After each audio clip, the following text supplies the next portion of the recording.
بسم اللہ الرحمن الرحیم۔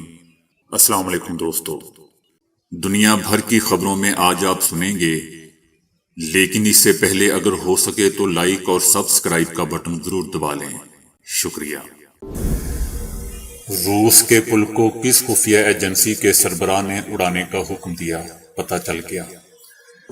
مودی سرکار نے کون سے 2000 قوانین کالعدم قرار دے دیے؟ مہاتیر محمد ملیشیا میں کیا کرنے جا رہے ہیں؟ راہل گاندھی نے بی جے پی پر ایک بڑا الزام لگا دیا۔ امریکہ کے لیے سب سے بڑا خطرناک ملک کون سا ہے؟ سعودی عرب نے جو بائیڈن کو کرارا جواب دے دیا۔ روس نے جوہری ہتھیاروں کا استعمال کیا تو امریکہ کیا کرے گا؟ جان بولٹن نے بتا دیا۔ عمران خان نے بتا دیا کہ اگر میں کرپٹ ہوتا تو کیا کرتا۔ وزیر اعظم شہباز شریف کے خلاف ایک بہت بڑی درخواست سپریم کورٹ میں۔ کرناٹک میں حجاب پر پابندی کے خلاف سپریم کورٹ کا آخری فیصلہ۔ اقوام متحدہ میں روس کے خلاف قرارداد میں پاکستان اور بھارت کا رد عمل سامنے آ گیا۔ بابر اعظم نے ایک بار پھر بھارتی سپر سٹار ویرات کوہلی کو پیچھے چھوڑ دیا۔ تو آئیے چلتے ہیں خبروں کی تفصیل کی جانب۔ روس نے دعویٰ کیا ہے کہ کریمیا کو ملانے والے پل پر حملے کا منصوبہ ساز یوکرینی خفیہ ایجنسی کا سربراہ ہے۔ یہ ثابت ہو چکا ہے کہ کریمیا کے پل کو تباہ کرنے والا اس کا سربراہ اور دوسرے ایجنٹ تھے۔ اس واقعے میں ملوث ہونے کے شبے میں اب تک 5 روسی شہری اور یوکرین اور آرمینیا کے 3 شہریوں کو گرفتار کیا گیا ہے جو اس جرم کی تیاری میں ملوث تھے۔ روسی خفیہ ایجنسی نے تصدیق کی ہے کہ اس نے 8 مشکوک افراد کو گرفتار کیا ہے۔ دھماکہ خیز مواد پلاسٹک ریپنگ میں چھپایا گیا تھا جو اگست میں یوکرین میں اوڈیسا کی بندرگاہ سے بھیجے گئے تھے۔ روس میں داخل ہونے سے پہلے یہ مواد بلغاریہ، جارجیا اور آرمینیا کے راستے منتقل کیا گیا۔ یہ بیان اس وقت سامنے آیا ہے جب روسی خفیہ سروس نے کہا ہے کہ انہوں نے روس کے علاقے اور یوکرین کے قریب برائنسک میں ایک اور حملے کی کوشش کو ناکام بنا دیا ہے، جبکہ یوکرین پر ان حملوں کی تیاری کا الزام لگایا ہے۔ یہ پل علامتی اہمیت کا حامل ہے کیونکہ یہ روسی سامان کو جنوبی یوکرین تک پہنچانے کے لیے استعمال کیا جاتا ہے۔ پل پر حملہ یوکرین میں روس کی طرف سے کئی فوجی ناکامیوں کے بعد پیش آنے والا واقعہ ہے۔ بھارت کے وزیر اعظم نریندر مودی نے برطانیہ سے جڑے ہوئے 2000 قوانین کالعدم قرار دے دیے ہیں۔ مودی نے کہا ہے کہ بعض ترقی یافتہ اقتصادیات میں بدامنی کے باوجود بھارت دنیا کی 5ویں بڑی اقتصادی طاقت کی حیثیت برقرار رکھے ہوئے ہے اور اس راستے پر مستحکم اور پرعزم شکل میں آگے بڑھ رہا ہے۔ انہوں نے برطانوی راج سے جاری قوانین کو بوسیدہ قرار دیا اور کہا کہ فیکٹریوں کے بیت الخلاء کی صفائی نہ کرنے جیسے فرسودہ مسائلوں پر صنعت کاروں کو قید و بند میں ڈالنے والے 2000 سے زائد قوانین کو کالعدم کر دیا گیا ہے۔ لیکن ہمیں اس بارے میں اور بھی اقدامات کرنے ہوں گے۔ مودی نے کہا کہ معمولی مسائل پر انسانوں کو جیلوں میں بند کرنا غلامانہ ذہنیت کی عکاسی کرتا ہے۔ ہم نے اس ذہنیت سے چھٹکارے کے لیے مہم شروع کی ہوئی ہے۔ اچھی دوستو، مہم شروع کی ہوئی ہے۔ چھوٹی چھوٹی باتوں پر مسلمانوں کو جیل میں ٹھونس دیا جاتا ہے۔ بہرحال وزیر اعظم مودی نے کہا کہ ہم نے قوانین بدل دیے ہیں اور ہمارا یہ اقدام دنیا میں ہمارے درجے کو تبدیل کر دے گا۔ 2014 میں جب میں وزیر اعظم بنا تو کام کرنے کی سہولیات کی فہرست میں بھارت 142ویں نمبر پر تھا۔ ہم نے 5 سے 6 سال تک خوب محنت کی اور اس وقت ہم دنیا پر پرسہولت کام کی فہرست میں 63ویں نمبر پر ہیں۔ ملیشیا کے سابق صدر 97 سالہ مہاتیر محمد نے اعلان کیا ہے کہ وہ اگلے ماہ ہونے والے عام انتخابات میں اپنی نشست کا دفاع کریں گے، لیکن انہوں نے یہ نہیں بتایا کہ آیا ان کا سیاسی اتحاد جیتنے کی صورت میں وہ تیسری مرتبہ وزیر اعظم کا عہدہ سنبھالیں گے یا نہیں۔ لیکن ڈاکٹر مہاتیر نے کہا کہ ہم نے یہ فیصلہ نہیں کیا ہے کہ وزیر اعظم کون ہوگا، کیونکہ اس عہدے کے لیے امیدوار کی اہمیت صرف اس صورت میں آتی ہے جب ہم جیت جاتے ہیں۔ ملیشیا میں وزیر اعظم کی مدت 5 سال ہے۔ وزیر اعظم اسماعیل صبری یعقوب نے اپنی پارٹی کے دباؤ کے سامنے جھکنے کے بعد قبل از وقت انتخابات کے لیے پارلیمنٹ تحلیل کر دی تھی، جو اتحادیوں کے ساتھ اختلافات کے درمیان میں اب اپنے طور پر بڑی جیت کی امید کر رہی ہے۔ الیکشن کمیشن اس ہفتے ووٹنگ کی تاریخ طے کرنے والا ہے اور پارلیمنٹ کی تحلیل کے 60 دنوں کے اندر انتخابات کرانا لازمی ہے۔ مہاتیر اپنی پارلیمانی نشست کا دفاع کریں گے، اگرچہ یہ ان کا آبائی شہر نہیں ہے۔ یہ بیان دوستو ایک ایسے وقت میں سامنے آیا ہے جب ڈاکٹر مہاتیر کی صحت کے بارے میں خدشات پائے جاتے ہیں۔ انہوں نے خبردار کیا کہ نیشنل آرگنائزیشن پارٹی کی جیت جیل میں بند سابق وزیر اعظم نجیب عبدالرزاق کو معافی اور ان کی موجودہ حالت سے باہر نکلنے کا باعث بن سکتی ہے۔ ڈاکٹر مہاتیر نے اپنی ریٹائرمنٹ تک 22 سال وزیر اعظم کے طور پر خدمات سر انجام دی تھی۔ مہاتیر 93 سال کی عمر میں دنیا کے معمر ترین وزیر اعظم بھی بنے تھے اور ان کی حکومت نے عبدالرزاق اور نیشنل آرگنائزیشن پارٹی کے دیگر رہنماؤں کے خلاف بدعنوانی کے الزامات کی نگرانی بھی کی تھی۔ راہل گاندھی نے کہا ہے کہ کرناٹک کی بی جے پی حکومت ملازمتوں کی نیلامی کر رہی ہے۔ انہوں نے کہا کہ بی جے پی کا ڈبل انجن کمیشن کے ساتھ ساتھ نوجوانوں کا مستقبل کھا رہا ہے۔ پولیس سب انسپکٹر کا عہدہ 80 لاکھ روپے میں فروخت کیا جا رہا ہے۔ اسسٹنٹ پروفیسر عہدے کی سیل، انجینئر عہدے کی سیل، نوجوان بے روزگاری کی زد میں ہے۔ بی جے پی کی حکومت فروخت کرنے میں لگی ہوئی ہے۔ یاد رہے دوستوں کہ راہل گاندھی ان دنوں کرناٹک میں بھارت جوڑو یاترا کی قیادت کر رہے ہیں۔ راہل گاندھی اس یاترا کے دوران لگاتار کرناٹک حکومت پر حملے کر رہے ہیں۔ انہوں نے کہا کہ جو کچھ بھی وہ فروخت کر سکتے ہیں وہ سب بیچ رہے ہیں۔ چائنا اب بھی امریکہ کے لیے سب سے بڑا خطرہ ہے۔ وائٹ ہاؤس نے صدر جو بائیڈن کا نیشنل سیکیورٹی پلان جاری کر دیا ہے۔ نیشنل سیکیورٹی پلان روس کے یوکرین پر حملے کی وجہ سے تاخیر کا شکار ہوا ہے۔ امریکی خارجہ پالیسی میں کوئی بڑی تبدیلی نہیں ہوئی ہے۔ چائنا موجودہ عالمی نظام کے لیے سب سے بڑا چیلنج ہے۔ چائنا عالمی نظام کو اپنے فائدے کے لیے نئے سرے سے تشکیل دینا چاہتا ہے۔ عالمی اثر و رسوخ برقرار رکھنے کے لیے امریکہ کو چائنا کے ساتھ معاشی ہتھیاروں کی دوڑ جیتنی ہوگی۔ سعودی عرب نے خام تیل کی پیداوار میں کمی پر امریکی صدر کے بیان کو مسترد کر دیا ہے۔ سعودی عرب کا کہنا ہے کہ سعودی عرب اپنے مفادات کا ہر حال میں تحفظ کرے گا۔ تیل کی پیداوار میں کمی کی وجوہات سیاسی نہیں، اندرونی مسائل ہیں، جس کی وجہ سے امریکہ اوپیک کے فیصلے کو سمجھ نہیں پا رہا۔ امریکہ میں نو اوپیک بل کا متعارف کروایا جانا حیران کن ہے۔ اوپیک کے خاتمے کی باتیں جذباتی ہیں۔ یاد رہے دوستوں کہ گزشتہ روز امریکی صدر جو بائیڈن کی جانب سے کہا گیا تھا کہ تیل کی پیداوار میں کمی پر سعودی عرب کو نتائج بھگتنا ہوں گے۔ صدر جو بائیڈن نے کہا تھا کہ یہ نہیں بتاؤں گا کہ میرے ذہن میں کیا چل رہا ہے، مگر سعودی عرب کو نتائج بھگتنا ہوں گے۔ ان کا کہنا تھا کہ تیل کی پیداوار میں کمی امریکی مفادات کے خلاف ہے۔ اب وقت آ چکا ہے کہ سعودی عرب کے ساتھ تعلقات پر نظر ثانی کی جائے۔ انہوں نے مزید کہا کہ اوپیک پلس کے فیصلے سے تیل کی قیمتوں میں اضافے کا خدشہ ہے۔ امریکہ کے سابق مشیر برائے قومی سلامتی امور جان بولٹن نے خبردار کرتے ہوئے کہا ہے کہ اگر روس نے یوکرین کے خلاف جوہری ہتھیاروں کا استعمال کیا تو امریکہ روسی صدر پیوٹن کی جان لے سکتا ہے۔ یاد رہے دوستوں کہ جان بولٹن سابق امریکی صدر ٹرمپ کے دور حکومت میں مشیر برائے قومی سلامتی تھے، لیکن پھر ان کے درمیان اختلافات پیدا ہو گئے تھے جس پر انہوں نے اپنے عہدے سے استعفیٰ دے دیا تھا۔ انہوں نے واضح طور پر کہا کہ یوکرین میں جوہری ہتھیاروں کا استعمال صدر پیوٹن کے اپنے موت کے پروانے کے نوٹ پر دستخط کرنے کے مترادف ہوگا۔ اس ضمن میں انہوں نے مثال دی کہ ایران میں قاسم سلیمانی سے پوچھا جا سکتا ہے کہ اس کے ساتھ کیا ہوا تھا جب ہم نے فیصلہ کیا کہ کوئی امریکہ کے لیے خطرہ ہے، تو پھر نتیجہ آپ کے سامنے ہے۔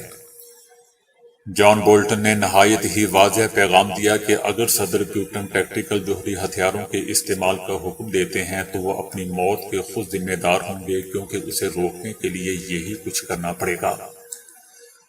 جان بولٹن نے کہا کہ شمالی کوریا، ایران اور یوکرین میں جوہری ہتھیاروں کے استعمال کی اجازت ہرگز نہیں دے سکتے اور نہ روس اور چائنا کو ایسا کرنے دیں گے۔ ان کا کہنا تھا کہ اگر پھر بھی کوئی ملک ایسا کرتا ہے تو پھر وہ برآمد ہونے والے تمام تر نتائج کا بھی ذمہ دار ہوگا۔ جان بولٹن نے کہا کہ میں صدر پیوٹن کی جانب سے دیے جانے والے بیانات اور تبصروں سے حقیقتاً پریشان ہوں۔ جان بولٹن نے کہا کہ یوکرین میں روسی افواج اور بحر اسود میں موجود بحری بیڑے سمیت دیگر کئی چیزوں کو تباہ کرنے کی مختلف تجاویز موجود ہیں، لیکن میں ان سے متفق نہیں ہوں۔ امریکی صدر جو بائیڈن نے گزشتہ ہفتے دوستوں کہا تھا کہ میں روسی صدر پیوٹن کو اچھی طرح جانتا ہوں اور واقف ہوں کہ جب وہ اپنی حکمت عملی پہ گفتگو کر رہے ہوتے ہیں اور کیمیائی ہتھیاروں کے استعمال کا ذکر کرتے ہیں تو وہ مذاق میں نہیں کر رہے ہوتے بلکہ اس میں سنجیدہ ہوتے ہیں۔ عمران خان نے کہا ہے کہ زنجیریں توڑی جاتی ہیں، آزادی چھیننا پڑتی ہے، جیل تو چھوٹی چیز ہے، میں جان بھی دے سکتا ہوں۔ میں کرپٹ نہیں، اگر کرپٹ ہوتا تو نواز شریف کی طرح دم دبا کر باہر بھاگ جاتا۔ زرعی یونیورسٹی راولپنڈی کے میدان میں خطاب کرتے ہوئے عمران خان نے طلبہ کو مخاطب کرتے ہوئے کہا کہ آج آپ لوگوں نے میری بات بہت آرام سے سننی ہے۔ یوتھ پر تاریخ میں لازم ہو جاتا ہے کہ باہر نکلیں۔ ارسطو نے کہا کہ معاشرے میں ناانصافی ہو تو تمام لوگ اس کے خلاف ہوں گے۔ انہوں نے کہا کہ بزدل اور خود غرض لوگ ہی نہیں کھڑے ہوتے۔ ناانصافی کے خلاف آواز بلند کرنا جہاد ہے۔ اگر کسی نے ملک میں ڈاکہ مارنا ہے تو میں ان چوروں کے سامنے کھڑا ہوں گا۔ ہر روز میرے خلاف نیا مقدمہ درج ہو رہا ہے۔ آج کی سب سے بڑی دوستو خبر یہ ہے کہ سپریم کورٹ میں وزیر اعظم شہباز شریف کی نااہلی کے لیے درخواست دائر کر دی گئی ہے۔ درخواست میں وزیر اعظم شہباز شریف کی 62F کی تحت نااہلی کی درخواست کی گئی ہے۔ درخواست میں موقف اختیار کیا گیا ہے کہ وزیر اعظم شہباز شریف نے اپنے اختیارات کا ناجائز استعمال کیا۔ وہ اپنے دوروں کے دوران اشتہاری اور سزا یافتہ ملزمان سے ملاقاتیں کر رہے ہیں۔ نواز شریف کو احتساب عدالت نے 10 سال قید اور 80 لاکھ جرمانے کی سزا سنا رکھی ہے۔ بیرون ملک دوروں میں حسین نواز، سلمان شہباز اور اسحاق ڈار سے بھی ملاقاتیں کی گئیں، جسے وزیر اعظم شہباز شریف نے اپنے آئین کی خلاف ورزی کی، لہذا انہیں نااہل کیا جائے یا پاکستان سے دفعہ دور کیا جائے۔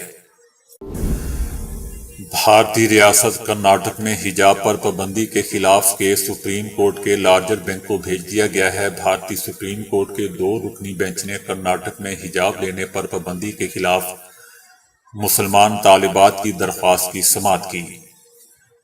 ایک جج نے حجاب کے خلاف فیصلہ دیا جبکہ دوسرے جج نے ریمارکس دیے کہ کسی کو بھی یہ حق حاصل ہے کہ وہ اپنی مرضی سے حجاب لینے یا نہ لینے کا فیصلہ کرے۔ بھارتی سپریم کورٹ بینچ کے تقسیم شدہ فیصلے کے بعد معاملہ سپریم کورٹ کے سپرد کرتے ہوئے کیس کی سماعت کے لیے لارجر بینچ بنانے کی سفارش کی گئی۔ دوستو، کرناٹک کی حکومت نے تعلیمی اداروں میں طالبات کے حجاب پہن کر آنے پر پابندی عائد کر رکھی ہے، جس کے خلاف مسلمان طالبات نے سپریم کورٹ میں کیس دائر کر رکھا ہے۔ اقوام متحدہ کی جنرل اسمبلی کے اجلاس میں امریکہ کی جانب سے یوکرین کے متعدد علاقوں کے روس سے ملحق ہونے پر مذمتی قرارداد پیش کر دی گئی ہے، جس پر 143 اراکین ممالک نے ووٹ دیا۔ امریکہ کی کوششوں کے باوجود 35 ممالک نے روس کے خلاف ووٹنگ میں حصہ لینے سے گریز کیا، جس میں پاکستان اور بھارت بھی شامل ہیں۔ قرارداد میں اقوام متحدہ اور بین الاقوامی اداروں سے مطالبہ کیا گیا ہے کہ روس کی جانب سے سرحدوں میں تبدیلی کو تسلیم نہ کریں اور روس سے فوری اور غیر مشروط طور پر اپنے فیصلے واپس لینے کا مطالبہ کیا جائے۔ اس موقع پر امریکی وزیر خارجہ اینٹونی بلنکن نے کہا کہ ووٹ سے روس کے خلاف عالمی اتحاد ظاہر ہوتا ہے۔ انہوں نے واضح کیا کہ امریکہ کبھی بھی جعلی ریفرنڈم کو تسلیم نہیں کرے گا۔ یاد رہے دوستو کہ بھارت کی امریکہ کے ساتھ شراکت داری بہت زیادہ ہے، مگر روس کے ساتھ بھی قریبی تعلقات تاریخی ہیں۔ قومی کرکٹ ٹیم کے کپتان بابر اعظم نے انٹرنیشنل کرکٹ میں تیز ترین 11,000 رنز مکمل کرنے والے ایشین بلے باز ہونے کا نیا ریکارڈ اپنے نام کر لیا ہے۔ 27 سالہ کپتان بابر اعظم نے 251 اننگز میں یہ سنگ میل عبور کیا اور سابق بھارتی کپتان ویرات کوہلی کو پیچھے چھوڑ دیا۔ بھارتی سٹار نے یہ اعزاز تک پہنچنے میں 261 اننگز صرف کی تھی۔ سابق بھارتی کرکٹر سنیل گواسکر نے یہی کارنامہ 262 اننگز جبکہ جاوید میانداد نے 266 اننگ میں یہ سنگ میل عبور کیا تھا۔ قومی ٹیم کے کپتان بین الاقوامی کرکٹ میں 11,000 رنز مکمل کرنے والے 11ویں پاکستان بلے باز بھی بن گئے ہیں۔ پاکستان میں ایک ایسے خاندان کا انکشاف ہوا ہے جو کئی طرح کے درد سے عاری ہے۔ اس خاندان کے 2 بھائیوں اور ایک چچا ایک نایاب جنیاتی مرض کے شکار ہیں، جسے موروثی طور پر حساسیت سے از خود نیوروپیتھی ٹائپ 2 کا نام دیا گیا ہے۔ اس خاندان پر تحقیق سے معلوم ہوا ہے کہ ان کے جسموں کے DNA میں پائے جانے والا ایک خاص جین نارمل نہیں، اور اسی نقص کی وجہ سے وہ درد محسوس کرنے سے قاصر ہیں۔ یہی وجہ ہے کہ ان کے جسموں پر چوٹ، زخم اور کھروچوں کے نشانات تو ہیں، مگر انہیں درد کا احساس نہیں ہوتا۔ اس کے آثار بچپن میں ہی ہاتھ اور پیر سن ہونے کی صورت میں ظاہر ہونا شروع ہو جاتے ہیں۔ اس کے بعد سرد اور گرم کا احساس رخصت ہو جاتا ہے۔ ایسے لوگوں کو اگر چوٹ لگ جائے یا زخم ہو جائے تو وہ محسوس نہیں کرتے۔ بسا اوقات وہ اپنے زخموں کا علاج نہیں کرواتے، جس سے اعضاء خراب ہو جاتے ہیں اور انہیں کاٹنا بھی پڑ جاتا ہے۔ 18 سالہ اور 11 سالہ 2 بھائیوں کا تعلق پنجاب سے ہے اور ان کے 32 سالہ چاچا بھی اس کیفیت کے شکار ہیں۔ دونوں خاندانوں میں جنیاتی امراض کی بنیادی وجہ نسل در نسل ایک ہی خاندان میں کئی شادیاں بھی بتایا گیا ہے۔ کیا پاکستان جنیاتی امراض کا گڑھ ہے؟ اس کا جواب دوستو 100% ہاں میں ہے، جس کی بڑی وجہ نسل در نسل خاندان میں ہونے والی شادیاں ہیں۔ ڈاکٹرز کا کہنا ہے کہ اس بنا پر عجیب اور پر اسرار امراض جنم لے رہے ہیں، جن میں سے اکثر پر تحقیق ہی نہیں کی جاتی۔ ایک تحقیق کے مطابق پاکستان میں 50% شادیاں خاندانوں میں ہی ہوتی ہیں، اور اس طرح جنیاتی امراض ضرب کھا کر جمع ہوتے رہتے ہیں۔ اسی سال ملکی اور بین الاقوامی ڈاکٹرز نے ایسے کئی جنیاتی امراض دریافت کیے ہیں جو صرف پاکستانی آبادی میں ملے ہیں۔ مثلاً ADCY3 جین تبدیل شدہ موٹاپے اور سونگنے کی ناقص صلاحیت کی وجہ بنتا ہے، جو اس سال بطور خاص پاکستان میں ہی دریافت ہوا ہے۔ اس کے علاوہ مارک 3 جینز کی خرابی سے سندھ میں ایک ایسی نایاب جنیاتی بیماری دریافت ہوئی ہے جس میں وقت کے ساتھ ساتھ آنکھیں غائب ہو جاتی ہیں۔ دوسری جانب Kohat university of science and technology کے ماہرین نے پاکستانی آبادی میں موجود جنیاتی تبدیلیوں کا پہلا ڈیٹا بیس بھی مرتب کیا ہے۔ پرتگال میں ایک ایسا کنواں ہے جہاں سے نیلی روشنی نکلتی ہے، لوگ اس میں سکہ ڈال کر منت مانگتے ہیں۔ مانا جاتا ہے کہ ایسا کرنے سے خواہشات پوری ہوتی ہیں۔ پرتگال میں ایک ایسا کنواں جس کی خاصیت یہ ہے کہ اس کے اندر سے نیلی روشنی نکلتی ہے۔ حیرت کی بات دوستو یہ ہے کہ کنواں کے اندر روشنی کا کوئی نظام نہیں۔ روشنی کہاں سے آتی ہے، یہ ایک معمہ بنا ہوا ہے۔ اس کنویں کو خواہش مند کنواں بھی سمجھا جاتا ہے، لوگ اس میں سکہ ڈال کر منت مانگتے ہیں۔ تاہم یہاں آنے والے سیاحوں کے ذہن میں ہمیشہ یہ سوال پیدا ہوتا ہے کہ کنویں کے اندر روشنی کہاں سے آتی ہے، لیکن آج تک یہ معمہ حل نہیں ہوا ہے۔ اس کنویں کی گہرائی 4 منزلہ عمارت کے برابر ہے، جو زمین میں گہرائی میں جاتے ہوئے تنگ ہو جاتا ہے۔ بعض لوگوں کو سردی زیادہ کیوں نہیں لگتی؟ سائنسدانوں نے نئی تحقیق میں اس سوال کا حیران کن جواب دے دیا ہے۔ سائنسدانوں کا کہنا ہے کہ اوسطاً ہر 5 میں سے 1 آدمی ایسا ہوتا ہے جسے سردی بہت ہی کم لگتی ہے۔ اس کی وجہ ان لوگوں میں ایک خاص قسم کی میوٹیشن کا ہونا ہے جس کی وجہ سے انہیں سردی نہیں لگتی۔ سائنسدانوں نے سینکڑوں لوگوں کو 14 ڈگری سینٹی گریڈ تک ٹھنڈے پانی میں بیٹھنے کو کہا۔ جن لوگوں میں مذکورہ پروٹین نہیں تھا ان میں سے 70% اس قدر ٹھنڈے پانی کو آرام سے برداشت کر گئے۔ تحقیق میں شامل لوگوں کی عمریں 18 سے 40 سال کے درمیان تھیں۔ ہوائی جہاز میں سوار ہوتے وقت ایک ایئر ہوسٹس مسافروں کے استقبال کے لیے کھڑی ہوتی ہے، مگر استقبال کے ساتھ ساتھ یہ ایئر ہوسٹس مسافروں کو بغور دیکھ بھی رہی ہوتی ہے۔ کیٹ کیملانی نامی ایک امریکی ایئر ہوسٹس نے انکشاف کیا ہے کہ آپ جس ایئر ہوسٹس کے بارے میں سمجھتے ہیں کہ وہ چہرے پر ایک مسکراہٹ لیے آپ کا استقبال کر رہی ہے، در حقیقت وہ آپ کا سر سے پاؤں تک بغور جائزہ لے رہی ہوتی ہے۔ کیٹ کا کہنا تھا کہ ہم لوگ اس طریقے سے ہر مسافر کو بغور دیکھ کر اندازہ لگا لیتے ہیں کہ ہمارے جہاز میں کون کون سوار ہے اور کسی ہنگامی صورتحال میں کون سا مسافر ہماری مدد کر سکتا ہے۔